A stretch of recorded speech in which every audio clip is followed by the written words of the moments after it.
Hello everyone, welcome to the Dragyn's Den. This is a mythical dragon here, and we've got an interesting episode ahead of us. It's going to start with a speech and then a little more of an exploration of something in particular, which we'll get to in a moment. But first, please pull up a cozy seat, grab a drink of your choice, and instead of coffee this week, I actually have water, because hydration is important, and I haven't done that very well lately. Hi, hello, we are into the episode now, and this week I decided to do something a little different. So as you heard, I'm going to go through a speech I've created for Toastmasters. Don't worry, this is not another episode of Toastmasters or related content, but it's actually about leadership. And leadership is such a huge term, a huge concept. It means something different for everyone. You have your own concept or visualization of leadership. I have my own concept and visualization of leadership. It's very interesting. We all know what a leader is, or what a leader should be per se, but when you actually look at it for yourself, that's where it gets tricky. You're like, how am I a leader?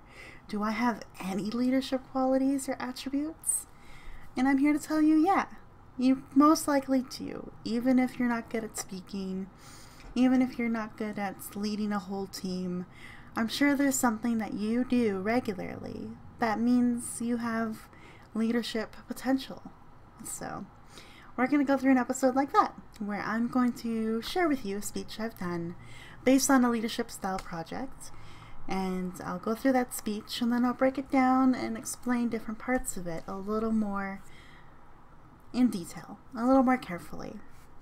So yes, this is a Toastmasters project. Hello, this is my life as Toastmasters. And I really love this speech because it works really well for an open house that we're having for one of my clubs next Tuesday. So I might put that information down in the chat in case anyone wants to come check it out. But I'm really excited for this and it'll be good.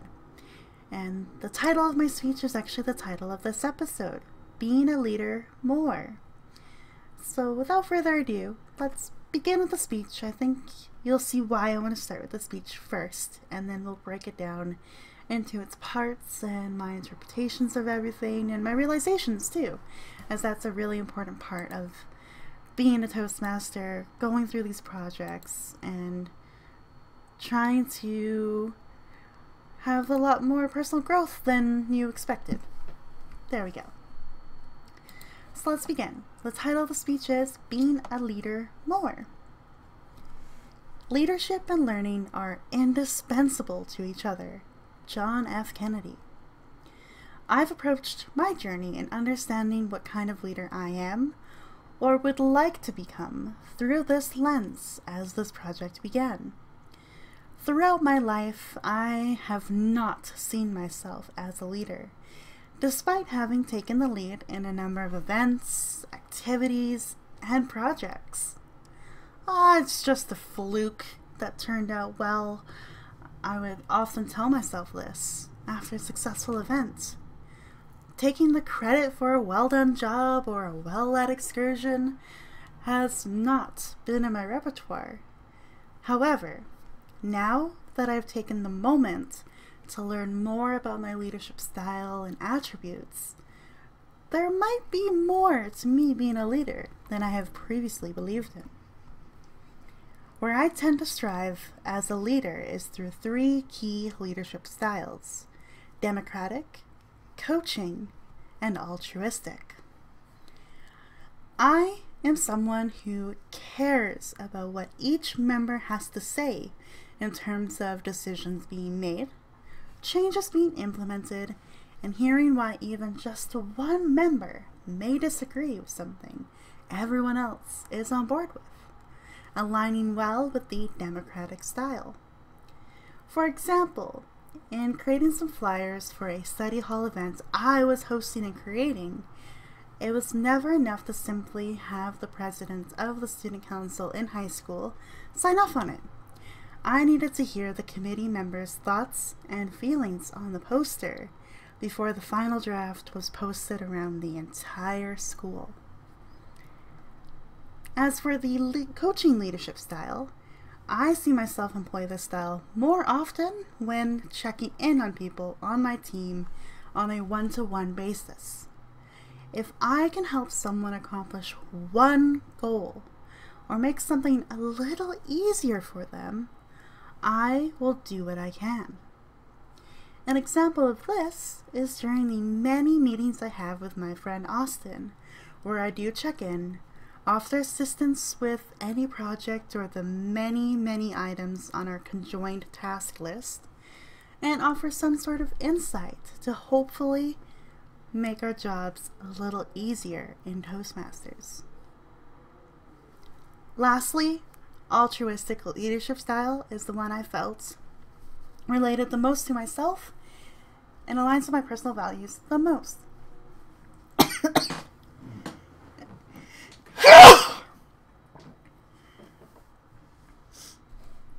Oh boy. Okay, 6 minutes.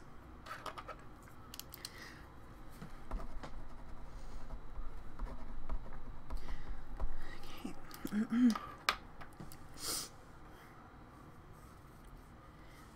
In most situations where I find myself up at the front, I want to ensure every person has a goal to achieve or some sort of expectation for the experience we are about to embark on together. This style emphasizes a leader who takes everyone's goals and intentions and finds the best route to take in achieving most, if not all, of the goals set by each person, with the intention to better ourselves in some form or another. An example of such a project I am working on for another Toastmasters club is creating a new edition for our newsletter. I asked the team beforehand for their motivation statements, beginning the process, and I keep these in mind when it comes to our meetings in order to ask key questions or ensure that our progress is being made for each member. Now, recognizing my strengths as a leader and digesting what these top 3 styles for me have meant has been very beneficial. I can recognize that I do employ these beliefs, attributes, and skills when at the best of my game or in an environment to showcase them comfortably. However, it is also important to recognize the areas I need to improve upon. Where I scored the lowest in this project were the bureaucratic and authoritative leadership styles. This does not surprise me, as I know it is quite hard for me to be rigorous, strict, and stern when it comes to deadlines, establishing rules, or parameters for something I am leading in. I also find that while I have the ambition and enthusiasm in leading a new project, attempting to clearly communicate what I expect the results to look like is an area I do struggle with. For some reason, finding the right words or the right thing to say to bring these ideas to life never comes out correctly, to which I will need to work on as a Toastmaster, but also for myself overall. I know now that I have been a leader in my life, and I do have some vital attributes and skills as a leader. Active listening, empathy, goal setting, motivation, enthusiasm, and ambition are phenomenal qualities to have as a leader and has pushed me through life so far. However, it is now time to develop my style into a much more rounded and grounded approach by developing the clear communication needed in leading projects, and to learn to be okay with rigor in creating the parameters or rules for a project as well. Something to struggle through a little bit, knowing myself, but I look forward to continue to learn these skills. As W.B. Yeats has said, education is not the filling of a pail, but the lighting of a fire. That is my speech. Goodness. A lot to unpack here. So, being a leader. So, obviously I started off the speech with really explaining that I never ever see myself as a leader. And that's true. I know I've taken the initiative to step up in volunteer organizations before. You've heard about my study hall example there, where I created it and presented it to the student council in my high school, deciding that we all need assistance with our exams coming up, and it would be a really great thing to bring in twice a year for high school students to come and take advantage of it. I also got some teachers involved too. I went to some of my favorite teachers first before all the other teachers. And I think the first one that I ran, it was 3 nights in a row. Like I think it was a Tuesday, Wednesday, Thursday, so middle of the week before an exam started, and I had a rotation of 3 teachers each night from 3 different subjects. And it was an amazing experience, and I created it. I led it. It was my idea. I proposed it, organized it.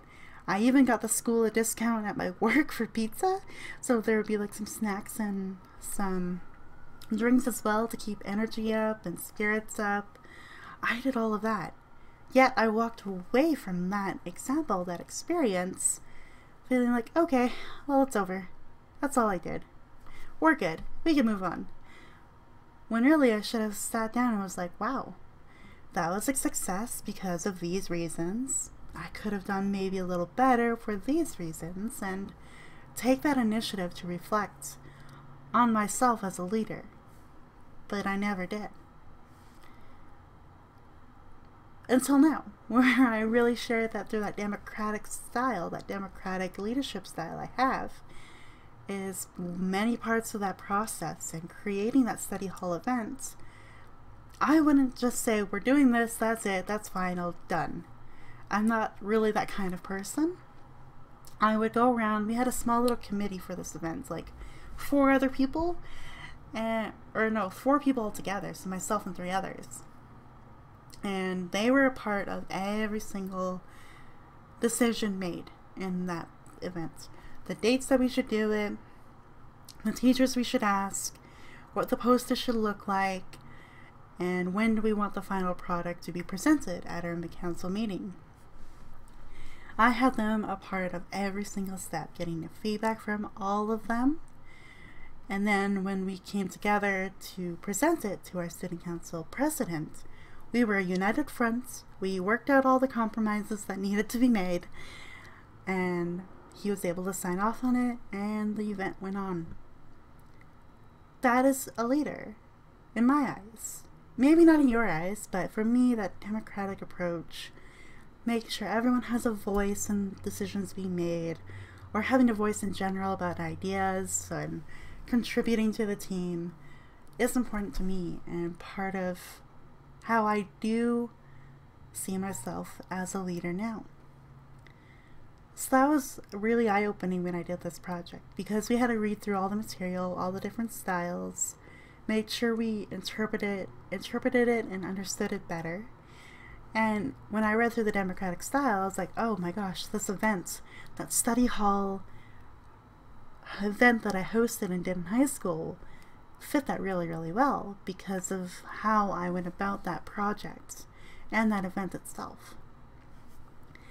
And so that was the very first style that I got a score in too, because we had to do a questionnaire where, you know, you strongly agree, NA, disagree, strongly disagree, one of those kind of questionnaires. And then you were scored a bunch of numbers across the board from like 7 or 8 different leadership styles.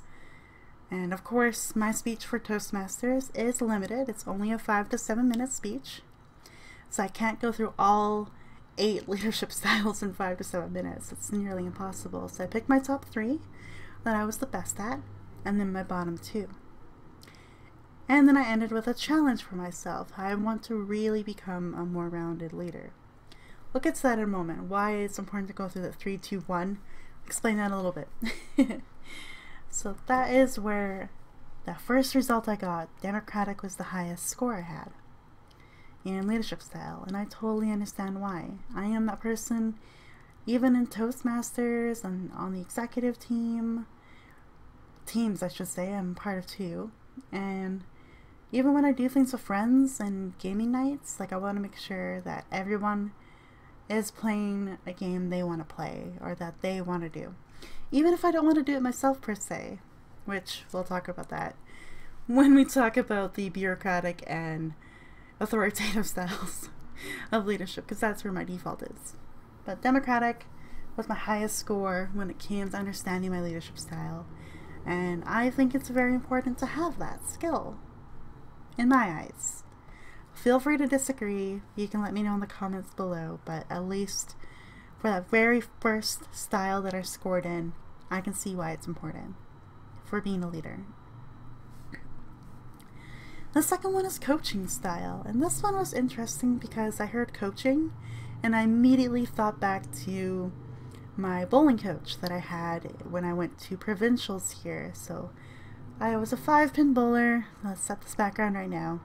5-pin bowler, bowling in a youth league for many, many years, from the age of 5 to 16, I think it was. And in 2005, I actually was a very decent bowler for that age. I was 11 years old, 12 years old, and I was just getting into going to bowling camp every year, scholarship tournaments, and suddenly I learned a lot and picked up the skills and my style for bowling, and I got to go to 4 steps tournaments for bowling. And first step is to qualify for the tournament, woohoo. Second step is to go to the actual local, like regional 4 steps tournament. Then if you place there, you go to provincials, and the last step is nationals in Canada. I was very close to getting to nationals that year, but it was the coach that really helped in that until he bailed on me in my last tournament. That's the downfall to that story. We're not going to talk about that. But leading up to that tournament, he was great. He would do the things that I mentioned when I talked about Austin, my friend Austin, Toastmasters, where I check in, offer assistance, try to work on our combined task list, look at the techniques we're employing, and offer insight. And that's what he did for me. We looked at my technique, how I was gripping the ball, how was I feeling? Did I have any nerves for the competition? He was like a mentor / coach for me. And I think that's important to have that skill as a leader too. Because you can just tell your team what to do, they go off and do it, come back, you make decisions, you're good to go. And you can lead that way, sure. Most people do in the workplace, especially if you're stuck on a team that you don't necessarily like. But I think it's also important that if you have a unique insight or background experience that you think could help someone understand what you're doing together better, maybe that one-on-one coaching would be beneficial. Maybe taking them aside and saying, hey, I noticed that you're struggling in trying to understand the formatting of the advertisement that we need to make. A poor example, because I barely know anything in that realm. But let's say it's that, like you're trying to format a flyer for an open house, maybe, for an example. And you see this team member really, really struggling. They got tasked with it. That's how the duties are split among the team. And they cannot get it right for whatever reason. Maybe it's good to sit down with them, ask them if they're okay, if they understand how to use the program, and do a little one-on-one coaching. Because that shows you as a leader that you're compassionate.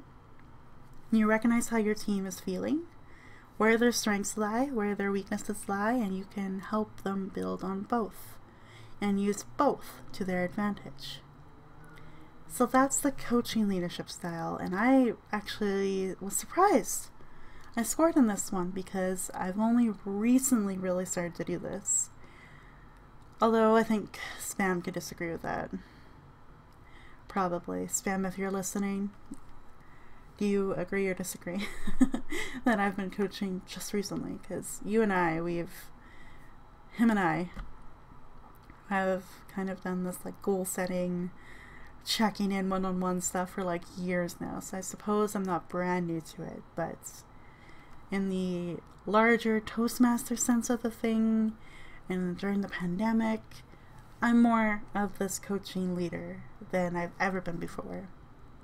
And not just with Spam, but with my friend Austin, who, bless his heart, super ambitious, very busy guy, wants to help out and do so much, but sometimes he needs a little reminder to go, hey, let's sit down, really check in how we're doing here. Can I help shoulder some of the weight of responsibilities? Do you need to take on some of mine? And we have that kind of approach to the many projects we're both stuck together on a little bit here. So I'm really seeing this style come through when I'm working with Austin. I see it when I'm with Spam. I see it whenever I'm on a team that I need to check in on people. So even in Toastmasters, the Northern Lights Club that I'm also Vice President of Education for, I do this when I check in with members one-on-one to see how their pathway is going, the projects, their speeches, if they're ready to go for a speech or not. The style is so important with what I'm currently doing in my life, and I can see how it applies to other contexts too, which is really important. I don't want to sit here and be like, Toastmasters is where all of this really goes into. You should sign up today. Although, you should sign up today if you are impressed with what I've learned about myself. But no, it's important to see how what you're learning in a club or a school or a classroom can apply to your life overall. And so this coaching style for me, I am a teacher, I'm an educator, and in some aspects a mentor. So within my teaching role, this coaching style is part of what I should do in the classroom. Check in on students one-on-one, especially those that might be struggling or have lost interest or just don't really care. I think employing this style of going, hey, how you doing? Is there anything I can help you with? This assignment's quite long, are you sure? And just even in the simple check-in like that is important. And I think that's really great for leadership too, to have that skill as well.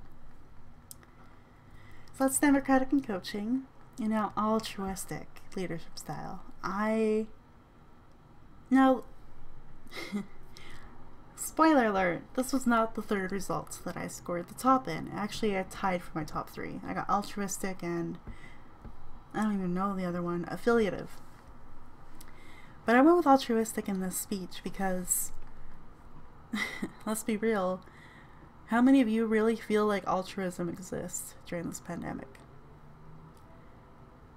Any of you?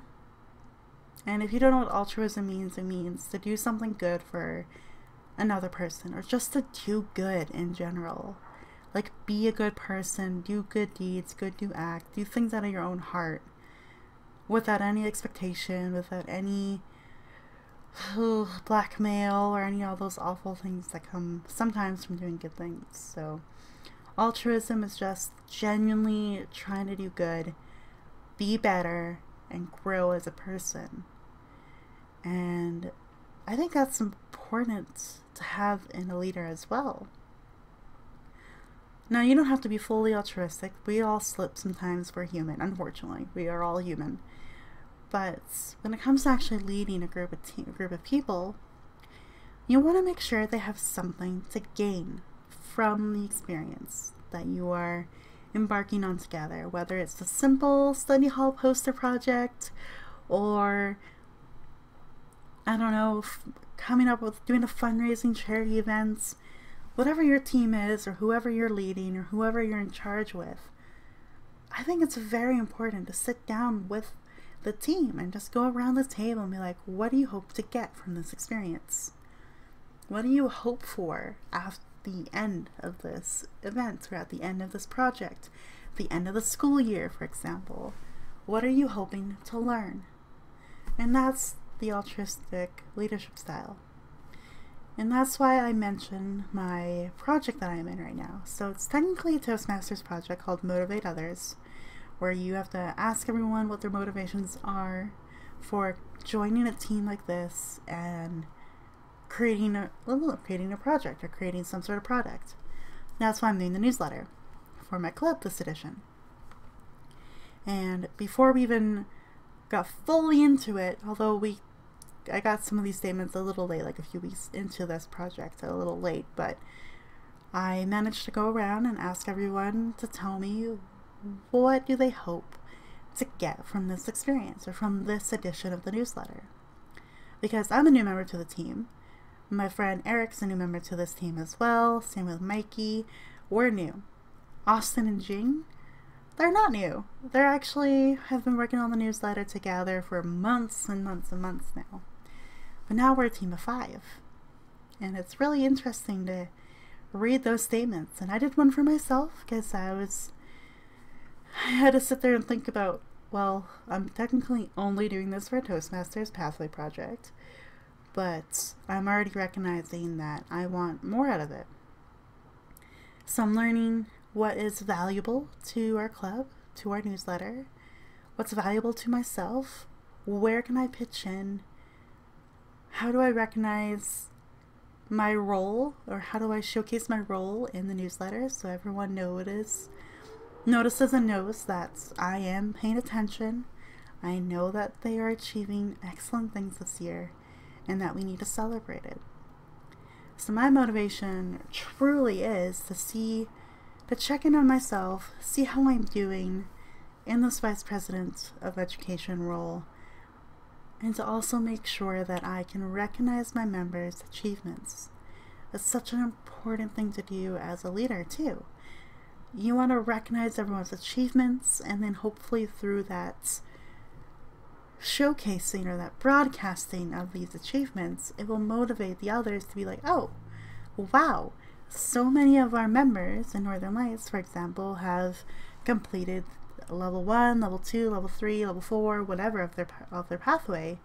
Maybe I need to step it up a little bit and work on my own pathway and be in the next newsletter. That's where I'm really coming from in this newsletter, besides this being a true project that is a part of my pathway. And for others, it's just like learn about to work on a team, respect others' opinions, get feedback and get insight into what we're doing, what we're creating. So I think a lot of those goals are really important. So now as a leader, you have to think about, okay, after each committee meeting for the newsletter, have we grown? Do we feel like we've accomplished any of these things, or is someone feeling a little left out? And I plan on actually doing a check-in this week with my team just to see like, hey, so I still have your motivation statements and I just want to check in. Do you think you are gaining value in this and this and this that you wanted to gain value from? And if not, what can I do or what can we do as a committee to help you and push you to achieve what you want to achieve from this experience? So that's altruistic leadership style, is the check-in, kind of with coaching and democratic, and very similar. But for this one, it's truly about the members' motivation, their intention, and what they want to gain from the experience. And I think that's such an important thing to look at in your team. Yeah. So those are the 3 styles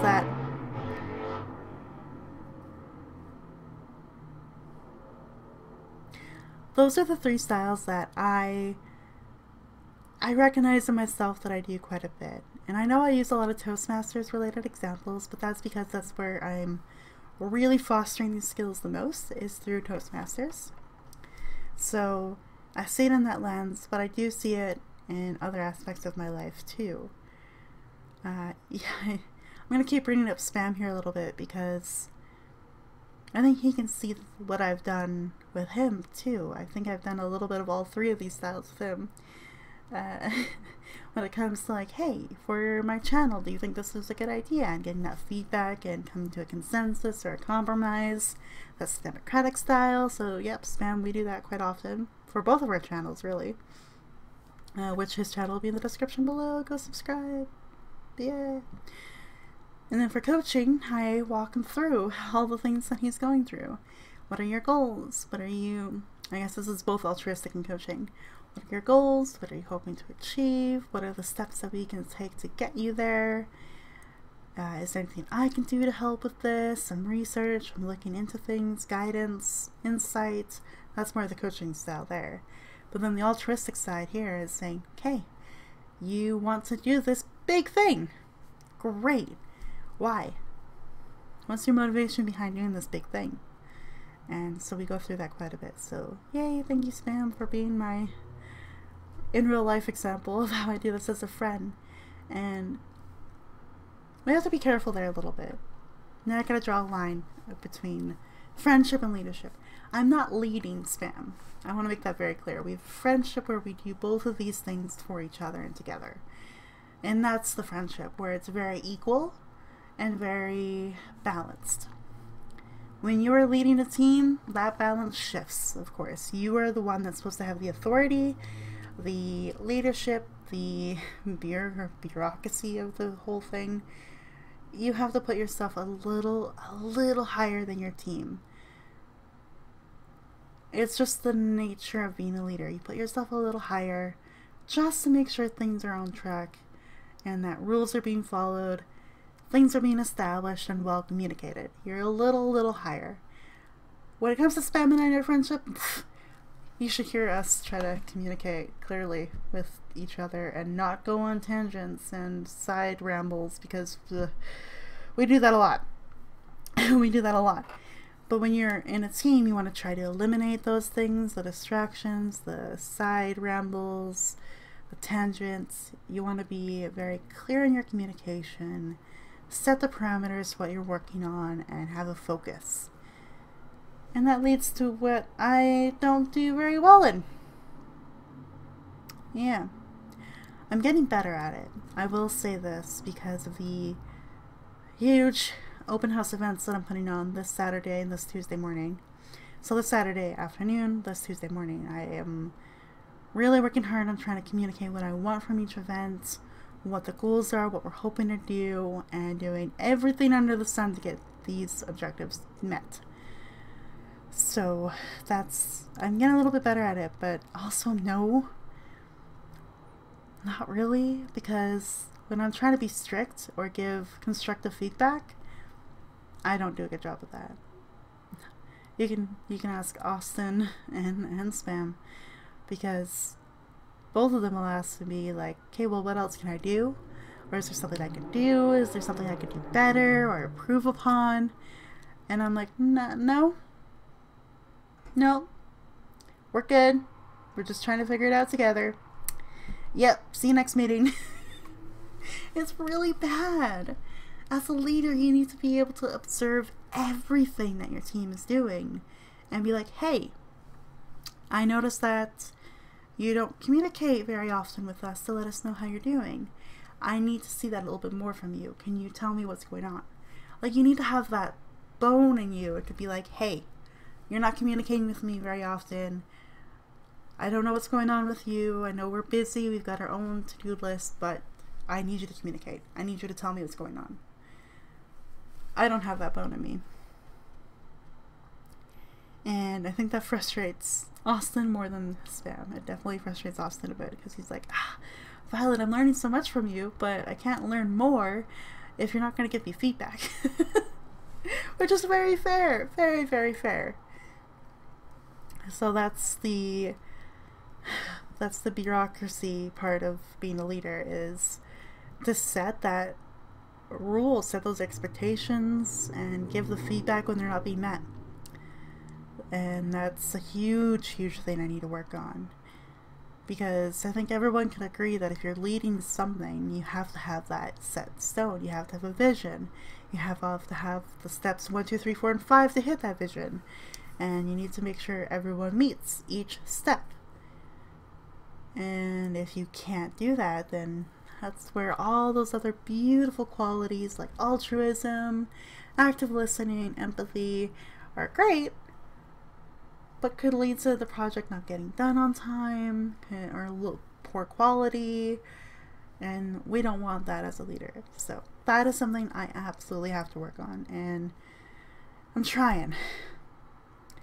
I really, really am trying. And we'll see how it goes. I really want to develop this a bit further, though. I've done a little bit of it recently, but not enough. And so if Austin ever listens to this, I'm sorry. I'm sorry. I'm really good at giving feedback on speeches. Yeah. Good at giving feedback on table topics and Toastmasters. I'm good at giving feedback on what a product looks like. Yep. But for overall performance, no. So I'm gonna work on that for sure this year. I think I want to really focus in and lead into some more projects and do some more leadership stuff, so I can really try to be a little more rigorous in expectations that I have. So that's the bureaucratic style. Ooh, that word can be hard to say some days. That I scored low in, which is very fair. And then authoritative. Yeah, that communication. You have to communicate what you want and what you need and what you expect clearly. And doesn't mean you have to be, for lack of a better word, a bitch about it. Like, you don't have to be that person. You can do it in your own style, in your own way, saying, okay, team, we have 3 weeks until our next open house. I expect all of us to find ways to advertise the event, to go ask 3 people to come attend our meeting, and to encourage our membership to invite a friend.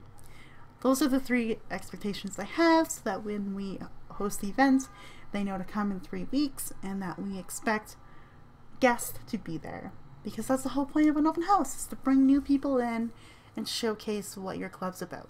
At least in Toastmasters. But you also know open house for other things too, like universities, colleges, businesses, homeowners. They do open houses too. So you have to clearly communicate what you expect, what you want, and what the event should look like. So for Northern Lights Toastmasters, for example, we have 21 members in our club. I expect to have 8 guests in that meeting, or 9 guests to make it 30. I expect to see 30 people on that screen, because that's potentially 9 new members, and not everyone will join Toastmasters either, so that's, you can give or take probably 2 or 3 of those people, and that's still membership growth. That's still what you expect. So to clearly communicate, this is what I hope the event will look like. 30 people in that Zoom call, and we're going to try to recruit at least 3 or 4 of them. I don't do that. I'm like, yay, open house, invite as many people as you can, spread the flyers around, use social media, gain traction and attention. But when I think about the actual event and what it looks like and what I hope to see, that's where I lack that communication and what I hope or expect from my team. It's another thing to work on as a leader, as someone who doesn't have that backbone in her a little bit that she really, really needs. And as you can see, I can model it and example it very well in a podcast. But when you've got 5 people staring at you on a screen, it's a little different. That's where my public speaking nerves still come in. A little bit. I have all these 5 people, they're listening to you speak, they want to know what they need to do to help you, and you're like, guys are doing great! Well done! Yes! But really deep down, I'm like, please do more. Help. I'm taking on so much, please help me. And of course they're not going to know that unless I communicate it, which I never do, because my brain is pretty bad about that kind of stuff, because I don't want to make anyone feel bad for not doing enough. But then I also don't want someone to do too much. So there's so much I have to work through in terms of my personality, my thought process, and what I need from the experience too. So while I have the altruistic leadership style for others, I need to use it on myself as well, so I can do these things, have a little more rigor in how I approach things, as well as a little more communication and expectation too. And that way, I can become a much more rounded and grounded. I love that phrase in my speech. Rounded and grounded later. Because I was talking about this too with a friend. I think Spam. Probably Spam. Him and I talk a lot. But he was saying that my scores are great. Like the Altruism, Coaching, Democratic, Affiliative, and Innovative, I think were the top 5. I scored like 20s within those 5. And then like 12s and 11s in bureaucratic and authoritative styles. And he kind of brought it to my attention that a leader is much more well-rounded, where you want to have similar scores across the board. And I was like, oh, shit. Guess I don't really have that, huh? And it was kind of hit a little hard, and what caused the reflection in this speech to come out. So hopefully, maybe it'll be interesting to go and take that questionnaire again. 6 months from now, maybe. And see if I can round out that score more. And see if I've actually developed these things that I'm hoping to develop. Especially because I am going to be hosting 3 more open houses in both of my clubs. Oh god, that's 6 open houses. I'm not crying, you're crying, guys. 6 more open houses.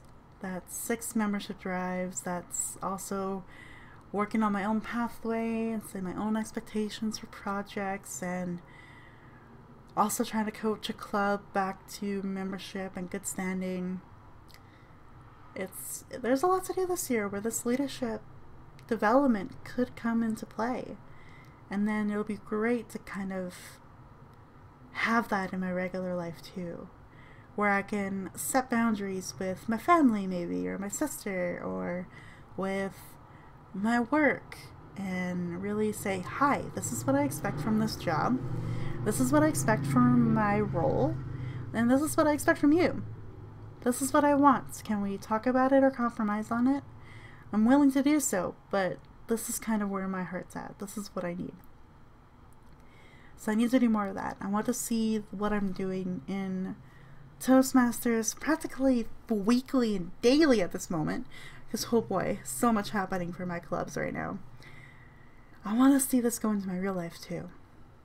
And maybe even in my friendships a little bit too, where I can be open and honest in a way that isn't fueled by anger or frustration, but just saying, hey, straight up, I haven't seen this from you in a while, want to check in, how's it going, and is there a way that we can get back to what we used to do, and try to frame things in that way. So this leadership project that I did, Understanding My Leadership Style project, I can see it affect much more than myself as a leader, but also as myself as a friend, a daughter, a sister, a teacher, a retail worker, because that's what I do right now. I can see this more helping me become a better person, although I know I am a pretty good person right now, but I could do better. We all could do better. And I think this project is realizing that I need to do better. I have to do better, but then I also expect better from others. And that's what it all comes down to in the end. It's scary to think about though. I'm not gonna lie. I hate having expectations on people because I usually flop on them, or others will flop on them for me, and then I just brush it off and go, of course that person does that. Oh well. But no, it's not oh well anymore. It's time to be like, no, that sucked. It's not okay for you to do that. How dare you? Well, maybe I won't say how dare you, but maybe I will say how dare you. Who knows? We'll see how strong the backbone is that day. Maybe do things like, well, no, that's not okay. You said you're going to do this. You had everyone's expectations up, and on the last minute you canceled. That is not okay. Do not do it again.